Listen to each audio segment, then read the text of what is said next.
जी अस्सलाम वालेकुम भाई और दोस्तों, I am Nabeel Abbas from bike mania P के। आज एक और वीलॉग के साथ आप सबके सामने हाजिर हूँ। आज का वीलॉग बड़ा स्पेशल। आज हम इस GD110S का बाइक रिव्यू बनाने लगे हैं और बाइक रिव्यू भी बड़े इंपॉर्टेंट बंदे के साथ, जो कि हसन भाई हैं। हसन भाई हमारे डिटेलिंग एक्सपर्ट हैं। ग्लास कोट, कंपाउंड वगैरह यहाँ पे हमारे डिटेलिंग सेंटर में हसन भाई परफॉर्म करते हैं, सारी गाड़ियों पे भी और बाइक्स पे भी।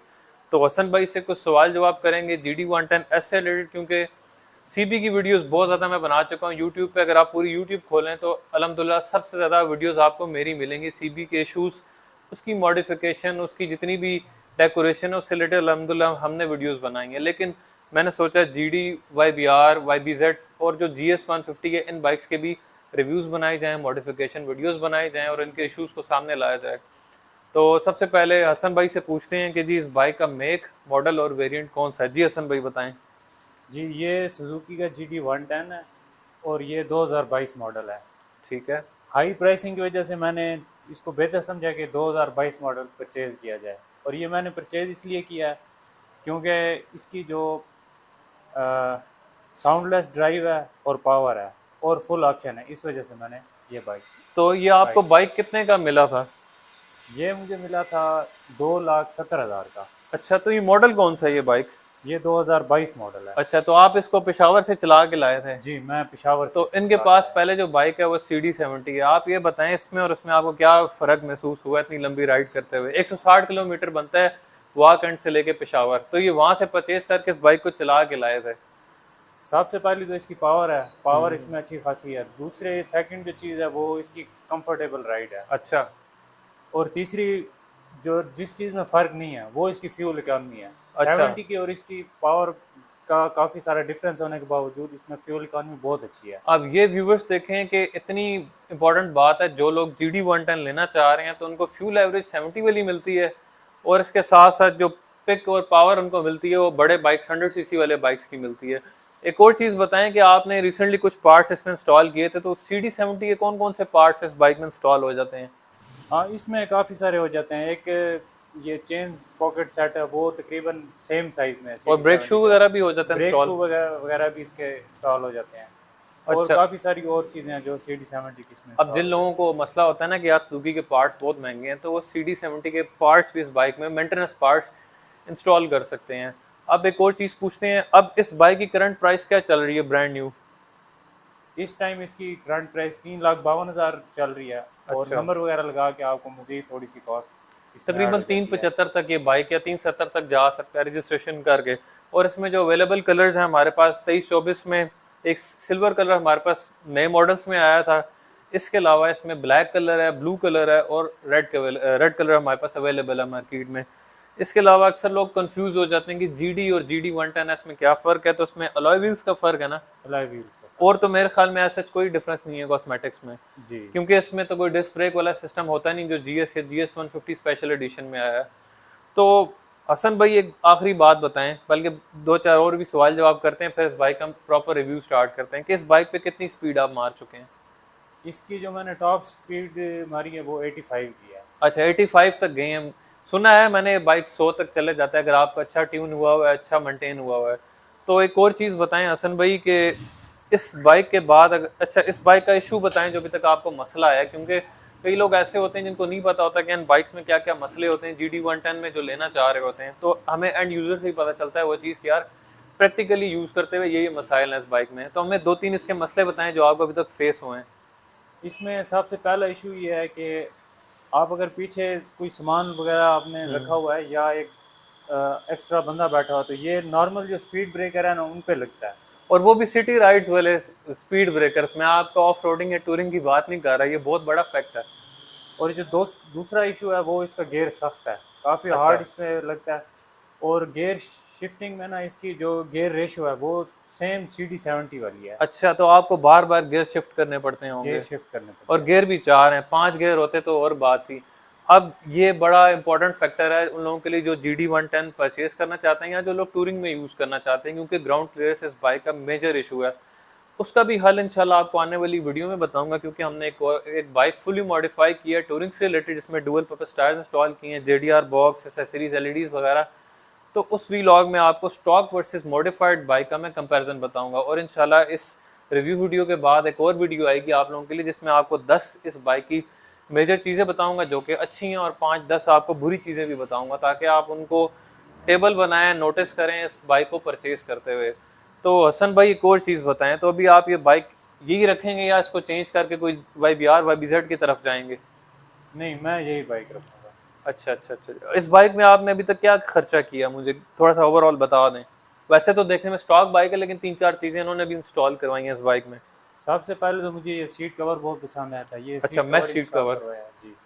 उसके बाद इसमें एक एक्स्ट्रा मिनी ड्राइविंग लाइट है, अच्छा अच्छा जो अच्छा। कि काफ़ी पावरफुल है, वो इसमें इंस्टॉल वो लाइट करवाई मैं है। भी आपको चेक कराऊंगा वॉक और अराउंड वीडियो प्लस में। इसमें PPF करवाई है। अच्छा, अब इसमें जो पीपीएफ हुई हुई है ना, वो ओरिजिनल पीपीएफ हुई हुई है, लेमिनेशन नहीं हुई हुई। एक चीज़ बड़ी इंपॉर्टेंट है कि लेमिनेशन और पीपीएफ में डिफरेंस होता है। लेमिनेशन हार्ड मटेरियल की होती है, हल्की क्वालिटी की। पीपीएफ ओरिजिनल चीज़ होती है जो आप ग्रैंडी, फॉर्च्यूनर या फिर जर्मन कार्स में लोग करवाते हैं, जिसकी लाखों वर्थ होती है। ये हमारे पास रोल आया हुआ था कि हमने गाड़ी पे की है, उसके बाद हमारे पास पीसेस बचे थे, तो जीडी पे भी किए हमने रैप, और उस पर सीबी पे भी किए, और इसकी 4 साल लाइफ होती है। तो ये थे थोड़े सवाल जवाब हमारे हसन भाई से। इनका मैं नंबर मेंशन कर दूंगा, अगर आपने डिटेलिंग करानी हो, कंपाउंड, पीपीएफ कुछ भी हो, तो आप इनसे डायरेक्ट रब्ता कर सकते हैं। अब मैं आपको इस बाइक का ओवरऑल रिव्यू दूंगा, उसके बाद हम राइड पे भी चलेंगे। थोड़ी बहुत आपको इस बाइक की स्पीड और पिक मैं चेक करवाऊंगा ऑन रोड जाके, ताकि मेरे क्या इंप्रेशन हैं इस बाइक से रिलेटेड, कि मुझे कैसा फील हुआ है, इसकी हैंडलिंग कैसी है, इसकी पावर और पिक रिस्पॉन्स, थ्रॉटल रिस्पॉन्स कैसा है ऑन रोड पे। क्योंकि जैसे कहते हैं डिस्क्रिप्शन या रिव्यू हर बंदा नेट से पढ़ के दे सकता है, लेकिन ऑन रोड बाइक की परफॉर्मेंस कैसी है, चला के कैसा है, तो वो इंशाल्लाह मैं आपको इस वीडियो के एंड में बताऊंगा। हाँ जी भाई और दोस्तों, हम स्टेप बाय स्टेप 10 से 15 चीज़ें डिस्कस करते हैं। रिव्यू कोशिश करूंगा बहुत लंबा भी ना हो और सिंपल हो, कि एंड यूज़र को समझ आ चुके हैं। हम स्टार्ट करते हैं बाइक के इंजन से, जो किसी भी बाइक का दिल होता है, किसी भी मशीन का। इस बाइक में जो हमें इंजन मिला हुआ है, 112 सीसी है, 113 सीसी इस इंजन को हम कह सकते हैं। और पावर टू वेट रेशियो के लिहाज से इंजन अच्छा है, क्योंकि छोटे बाइक 70 जितना बाइक का साइज़ है, लेकिन इसकी पावर डिलीवरी अच्छी है। और आप जिसे कहते हैं चढ़ाइयों पे हो या किसी पीछे आपने बंदा बैठाया, तो ये बाइक आपको, और जिसे कहते हैं कि अंडर वेट जिसे कहते हैं, या अंडर पावर वाली फीलिंग ये आपको बाइक नहीं देगा। इसका जो इंजन है ये 8 हॉर्स पावर प्रोड्यूस करता है, सिंगल ओवर हेड कैम है, और इसके साथ साथ 8.5 न्यूटन मीटर इसका इंजन टॉर्क प्रोड्यूस करता है। अच्छी चीज़ क्या है कि इसमें आपको यूरो 2 भी मिला हुआ है। और इसकी जो इंजन ऑयल कैपेसिटी है, ये भी अक्सर लोग नहीं बताते, बताना भूल जाते हैं, 900 ml है, मतलब 100 ml 1 लीटर से कम इस बाइक में इंजन ऑयल डलता है। इसके अलावा आपको दूसरी साइड दिखाऊं, जो कंपनी ने अच्छा काम किया हुआ है फ्यूल से रिलेटेड, कि सुजुकी के बाइक्स में हमें फ्यूल फिल्टर मिलता है, अक्सर बाइक्स में हमें नहीं मिला हुआ, इवन सीबी में भी नहीं है फ्यूल फिल्टर। अच्छी चीज़ें होनी चाहिए। अब आपको इसका टैंक का थोड़ा सा बता देता हूँ। इसका जो टैंक है ये 9 लीटर इसकी कैपेसिटी है। अगर पाकिस्तानी पंपों से डलवाते हैं तो क्या पता 10 लीटर भी डल जाए, लेकिन जो कंपनी क्लेम करती है वो इसकी 9 लीटर फ्यूल कैपेसिटी है। हाँ जी, अब आपको थोड़ा सा स्पीडोमीटर का बताऊं। स्पीडोमीटर में मुझे काफ़ी एतराज़ात हैं सुजुकी वालों से। जिस तरह GS 150 है उसमें फ्यूल गेज नहीं है, तो एज इट इज़ GD 110 में भी हमें फ्यूल गेज नहीं मिलता। हमें यहाँ गियर जो है इंडिकेशन मिली हुई है, 1 2 3 4 न्यूट्रल है, और जिसे कहते हैं इंडिकेटर्स के हमारे पास इंडिकेशन है। यहाँ पे किल स्विच हमें मिला हुआ है, और डिपर का भी इसमें है स्पीडोमीटर में इंडिकेशन। अच्छी चीज़ है, लेकिन ये है कि फ्यूल गेज होना चाहिए, वरना पाकिस्तानी हवाम जिसे कहते हैं हिला हिला के ना पेट्रोल चेक करती है कि टंकी में रह कितना गया है। स्विच असम्बली की बात करते हैं तो अच्छी चीज़ ये है कि इसमें किल स्विच आपको मिला हुआ है, पार्किंग है, हेडलाइट का इसमें है मोड, और इसके साथ साथ हॉर्न का। ये बेसिक सी चीज़ है, सच को इतना बड़ा कारनामा नहीं किया सुजुकी वालों ने। इसमें लाइट का है, हाई लो बीम के बटन्स हैं, डिपर है, अच्छी चीज़ है। इसके साथ साथ हमें हॉर्न मिला हुआ है। सिर्फ एक चीज़ मिस हुई हुई है, जो उसमें जिसे कहते हैं डुअल इंडिकेटर स्विच होता है या हैज़र्ड बटन, वो इसमें मिस है। बाकी ओवरऑल आपको बेसिक फंक्शंस मिले हुए हैं, क्योंकि कुछ बाइक्स में तो हमें डिपर और किल स्विच भी नहीं मिलता। उस हिसाब से चलें, ये चीज़ इस बाइक में अच्छी हमें मिली हुई है। और लॉक की बात करें तो लॉक इस बाइक का ऐसा है कि आपको खड़े बाइक पे आप इसको इजीली लॉक कर सकते हैं और इसको अनलॉक भी कर सकते हैं। मतलब खड़े बाइक पे आपका बाइक यहीं से लॉक हो जाएगा, आपको झुकना नहीं पड़ेगा यहाँ पे।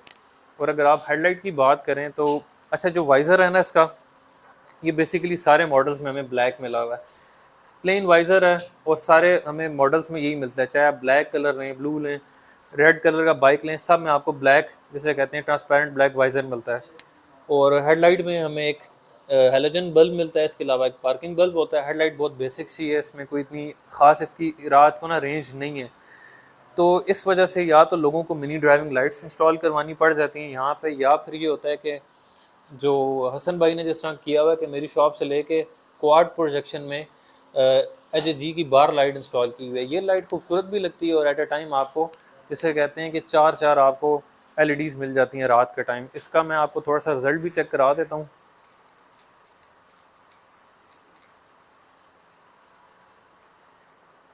ये इसका रिजल्ट है,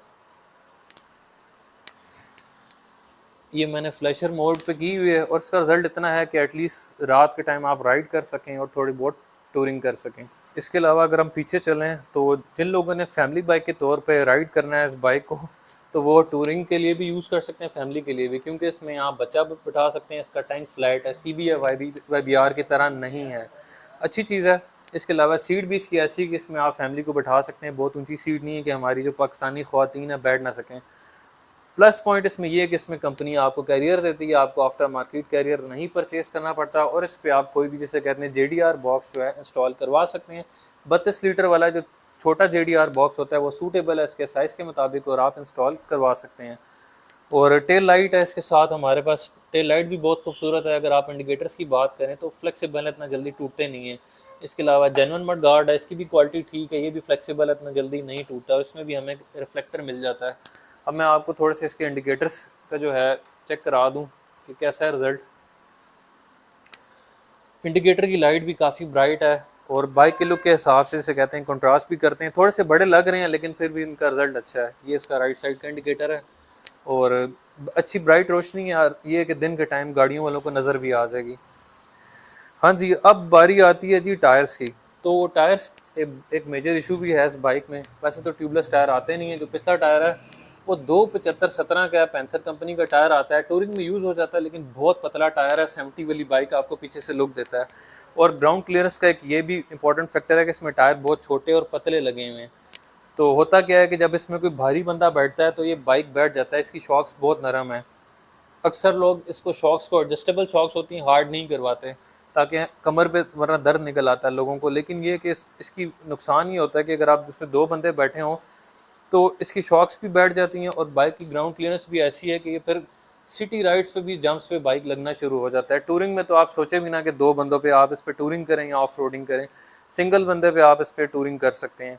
इसी तरह हम अगले टायर की बात करें तो आगे भी हमें पैंथर का टायर मिला हुआ है, जिसका जो साइज़ है 250/17 का, ये भी जिसे कहते हैं तकरीबन 70 वाला ही साइज़ है। इसमें जो अपग्रेडेड साइज़ आता है टिम्सन में, वो इंशाल्लाह आने वाली वीडियो में आपको बताऊंगा कौन सा टायर आप यूज़ कर सकते हैं जो टूरिंग में भी चल जाए और इस बाइक का जो ग्राउंड क्लियरेंस वाला मसला है वो भी हल हो जाए इंशाल्लाह। उसको भी हम अलग से डिस्कस करेंगे। उस टायर्स की आपको साइज़, पैटर्न, प्राइस, सारी चीज़ें इंशाल्लाह बताऊंगा आने वाली वीडियो में। अब एक और बड़ा इंपॉर्टेंट फैक्टर है जो अक्सर लोग भूल जाते हैं रिव्यूज़ देते हुए, कि जो साइड मिरर्स होते हैं वो कैसे हैं। अब इस बाइक में आफ्टर मार्केट मेरे भाई ने लगवाए हुए हैं। ये साइड मिरर्स आपको यूजली मार्केट में नहीं नज़र आएंगे किसी भी शॉप पे।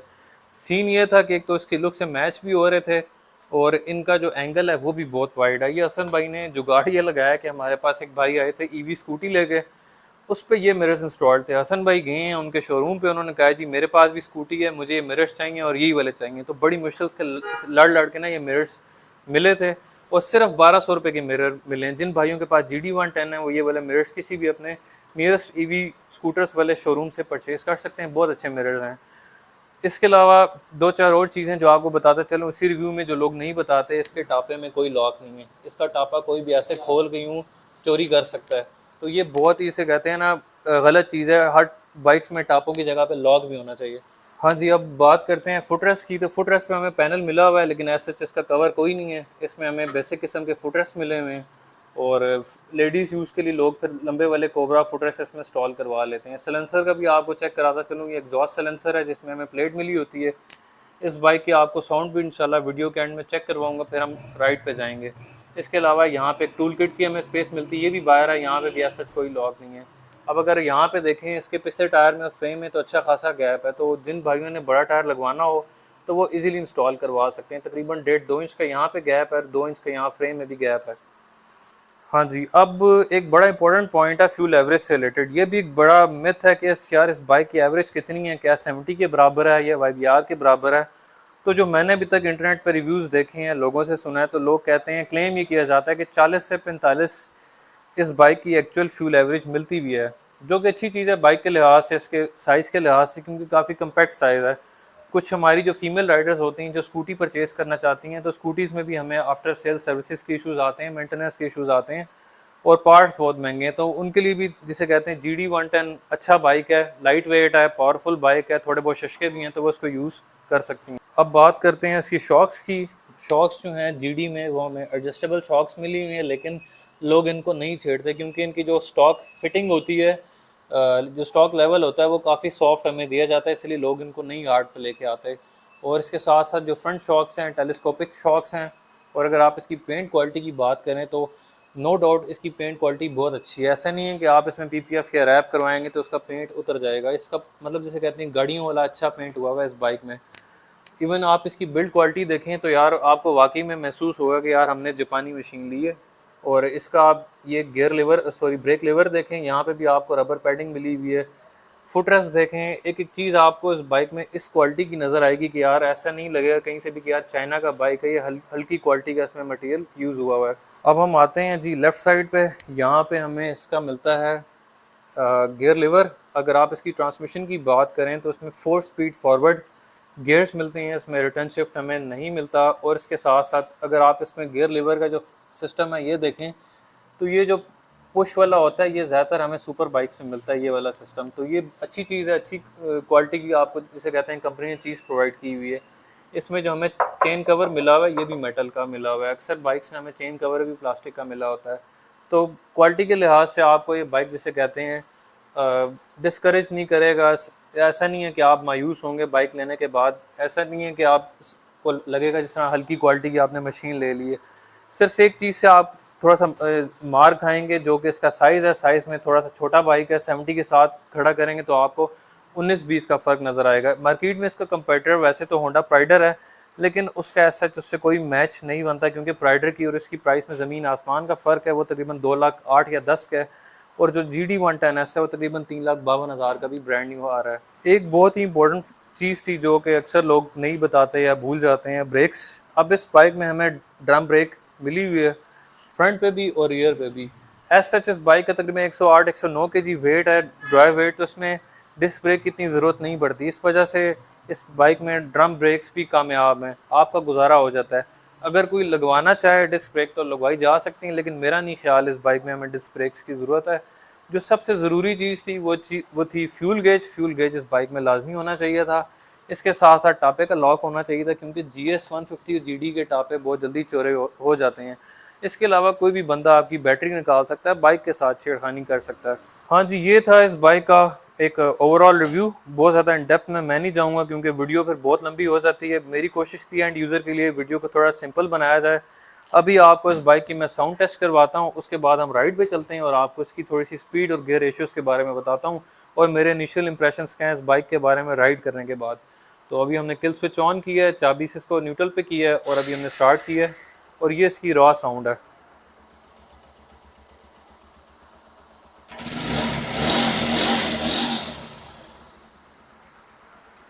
साउंड के लिहाज से अगर किया जाए तो ये बाइक थोड़ा सा आपको 70 या प्राइडर वाली साउंड देता है, जो कि नॉइज़लेस आवाज़ है। फैमिली राइडिंग के लिए जिनको जैसे कहते हैं सुकून वाली साउंड चाहिए होती है, तो उनके लिए ठीक है। एज सच मैंने अभी तक कोई GD110 नहीं देखा किसी ने अगर कोई स्पोर्ट्स एग्जॉस्ट, HKS वगैरह या आफ्टर मार्केट के एक्राप्रोविक वगैरह के एग्जॉस्ट इसमें लगाया हुआ। ज़्यादातर लोग इसको स्टॉक एग्जॉस्ट में यूज़ करते हैं। तो खैर बहुत होगी गपशप, अब निकलते हैं ज़रा राइड पे और आपको बताता हूँ जी बाइक की पिक कैसी है, इसकी हैंडलिंग कैसी है।